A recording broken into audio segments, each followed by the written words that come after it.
Flavor Flav, I Heart NY shows.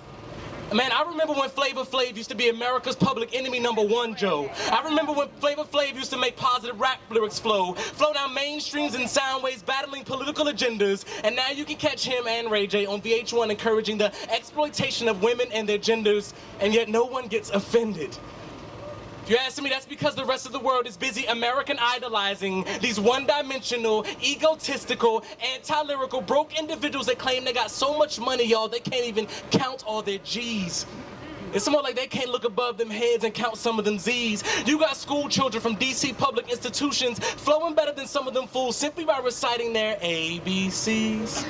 So can we please get them some textbooks not made in the 1980s? Can we please get them a curriculum that teaches them not all of their ancestors were slaves? Y'all, getting whipped and picking cotton was not all that we did. We gotta get them back to the basic, y'all. I mean, Egyptians didn't need laptops to build pyramids. Oh, and I know, here we go. Now another poet claiming that he's got power in his prose. Now another poet claiming that he can wake us from sleeping just as long as his metaphors flow. But today at this rally, you know what? You're right. But I suggest you open up your lids and take a strong case of no-dos. And just so you know, I've been told that some poets suck. And I've been told that some poets swallow and some poets spit. But I'm the kind of poet who can admit that I get tired. But y'all, you will never find me sleeping in the presence of my foes. And my eyes are open and I can see. And while the history taught to me suggests it was, give us free. Now, while I don't deny y'all, my dollars and common sense won't buy it. So thank you, Mr. Lincoln, for writing it. My freedom never required your emancipation. My ancestors already wore crowns, y'all. Birthed communities and were kings and queens of many nations. So you can't try to give me back something that was never yours for the taking, let alone yours for the keeping. But y'all, we can't escape bondage while we're still sleeping. We can't wake up afraid of society's eyes still peeping. Stereotypes and lies are seeping. They're pumping poison into our bloodstream, controlling our breathing. Got us afraid of waking up, and when they do, they squeeze our lungs tight and put us right back to sleep again.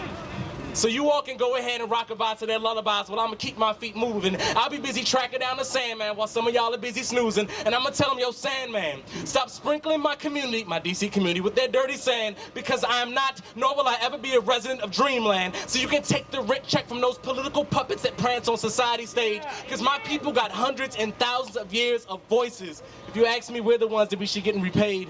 It's raining, it's pouring, and everyone else is snoring, while I'm watching him yawning, waiting for the crack of dawning, trying to get the roost before he crows, and the ink in my pen is still flowing, and you will never find me sleeping. I'll keep one eye open while guarding my sheep, and if their nightmares get too close to home, then y'all, I'll wake them up by simply reciting this poem. And I'm not afraid, because even Dr. King was trained in poet speak.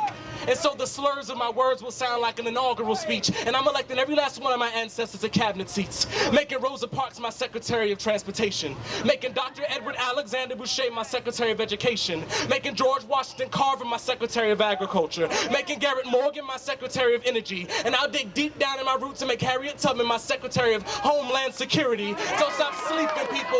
We've been doing this for centuries. Don't let the past, the present, and the future state of this nation force you into a state of mental hibernation. Y'all, we have a right to be awakened.